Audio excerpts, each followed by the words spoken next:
Quite simply, huge news for the Algerian national team. Ismael Bennacer, who went off injured. It feels like yesterday. It's a long time ago now. March, April, was it that Champions League semi-final, the Milan derby against Inter? And we're thinking maybe we're going to see Bennacer in a Champions League final. Came off injured, that big, fat, serious knee injury. Today he made his return. It's December the 2nd. This is big for us. This is Bennacer not only training for a few weeks now, but getting some minutes off the bench. So hopefully we can expect some substitute appearances in the next few games for AC Milan. Of course, I've also got that massive game against Newcastle at St James's Park in the Champions League. Maybe perhaps we could see Bennacer start that one if he's fit to. Now, Bennacer is a big player for Milan, and some of their poor form this season has potentially been down to the absence of Bennacer. I mean, replacing him, and they lost Ait-Nouri as well, who got sold to Newcastle.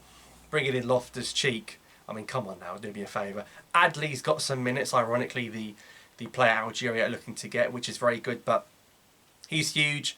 Let's not forget, we won the AFCON with Bennacer playing in that central midfield in every game apart from the last group game. And he was a player of the tournament, of course, as well. This is massive, and when Algeria do have those hopefully couple of friendly games before the tournament starts at the beginning of January, I'd start Bennacer in both. I'd get him up to speed. Bennacer hasn't played, remember, a lot of the new players, the likes of Aouar and Guiri and Shaibi. Barely had any minutes playing with these players. So it'd be really good to work out what our best midfield three is. Because now we know Bennacer is available for the tournament. He's ahead of schedule. I was thinking maybe he goes and misses out on the group stage and plays the knockouts, if we get there, hopefully. But what's the best midfield? Is it going to be Bennacer, Feghouli and Aouar or Shaibi? Is it going to be Bennacer, a more defensive unit with Bennacer and Zerouki? Maybe Bennacer and Zerouki is the two first names in the midfield, and then it's Shaibi or Aouar as the third one. Listen, we've got to have a solid midfield that we know and we expect to play. Look at Morocco at the World Cup. You knew it was going to be Amrabat, and it was always the same trio. They've pretty much tried to play in the middle every game alongside him. We've got to do the same. It's got to be Bennacer, it's got to be Zerouki, and it's got to be an Aouar or Shaibi in there. You remember the last AFCON when it was shocking, we went out in the group stages. Bennacer and Zerouki missed a lot of the group stages. It ended up being Haris Belkebla on his own in the first game, in the 4-1-4-1, which was awful.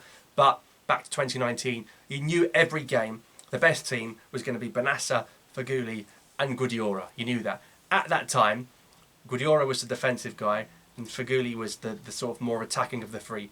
The Feghouli of now will probably be Aouar or Shaibi. That's the way I would see it. So it'll probably be Bennacer, Zerouki. I don't know who to play out of those two. It's great options to have. It's great squad depth. It's a tough decision. That's why we've seen Benmadi play Shaibi false 9, Shaibi on the left, to accommodate for having Aouar in that central midfield area. And then you've got players to come in for Bennacer and Zerouki, like a defensive Feghouli, like a Badawi, these sorts of guys, like a Ben Taleb. So this is brilliant news, and come on, this is really good. This is fantastic. Things are looking up for us. We've got the good draw, the good stadium, the good path, best player back.